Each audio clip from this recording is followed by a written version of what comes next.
رحمن رحیم حدیث نمبر 302 مسجد میں نماز کے انتظار میں بیٹھنے کی فضیلت، یعنی بندہ اگر مسجد میں بیٹھا ہے نماز کے انتظار کے لیے تو وہ اپنے آپ کو ایسے نہ سمجھے، بلکہ وہ بڑا خوش نصیب ہے، بڑی اس کی برکتیں ہیں جو مسجد میں انتظار کے لیے، نماز کے انتظار کے لیے بیٹھنا۔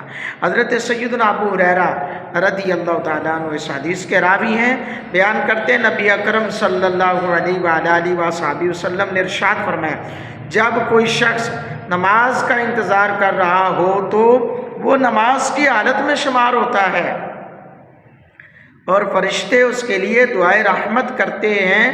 جب تک آدمی مسجد میں موجود رہتا ہے فرشتے دعا کرتے ہیں، اے اللہ اس کی مغفرت کر دے، اے اللہ اس پر رحم فرما دے۔ اللہ اکبر، یعنی جب تک وہ شخص بے وضو نہ ہو جائے۔ حضرت موت سے تعلق رکھنے والے ایک شخص نے دریافت کیا، اے ابو ہریرہ حدث سے کیا مراد ہے؟ تو انہوں نے فرمایا ہوا خارج ہونا یا آواز آنا۔ جی ہاں، وقتی نماز سے فراغت کے بعد جو شخص آئندہ نماز کے انتظار میں مسجد میں ٹھہرا رہا، ذکر و اذکار، نوافل، وظائف، تلاوت قرآن میں مصروف رہا تو اس کے لیے نماز میں مشغولیت کا حکم ہے، یعنی کہ اس کے نامہ اعمال میں نماز میں مصروف رہنے کا ثواب لکھا جاتا ہے۔ ایک حدیث میں ہے کہ مومن شخص کا دل مسجد میں اس طرح اطمینان پذیر ہوتا ہے جس طرح مچھلی پانی میں خوش ہوتی ہے۔ مومن کا دل اس طرح اطمینان پذیر ہوتا ہے جس طرح مچھلی پانی میں خوش ہوتی ہے، اور مومن کا دل خارج مسجد میں اس طرح بے چینی کا شکار ہوتا ہے جس طرح مچھلی پانی سے باہر ہوتی ہے۔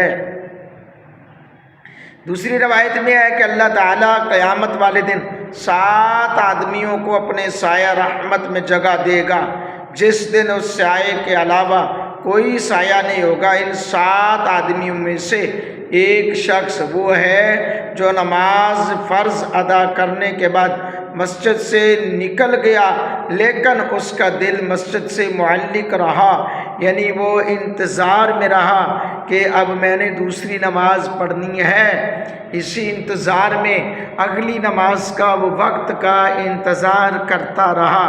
کتنی خوش بختی کی بات ہے۔ آج ہم بہت سارے معاملات میں مصروف عمل ہیں، بہت ساری چیزوں کو یاد رکھتے ہیں، ہمیں چاہیے کہ ہم نماز کے اوقات کو بھی یاد رکھیں۔ اللہ پاک میرا آپ کا حامی و ناصر و آمین۔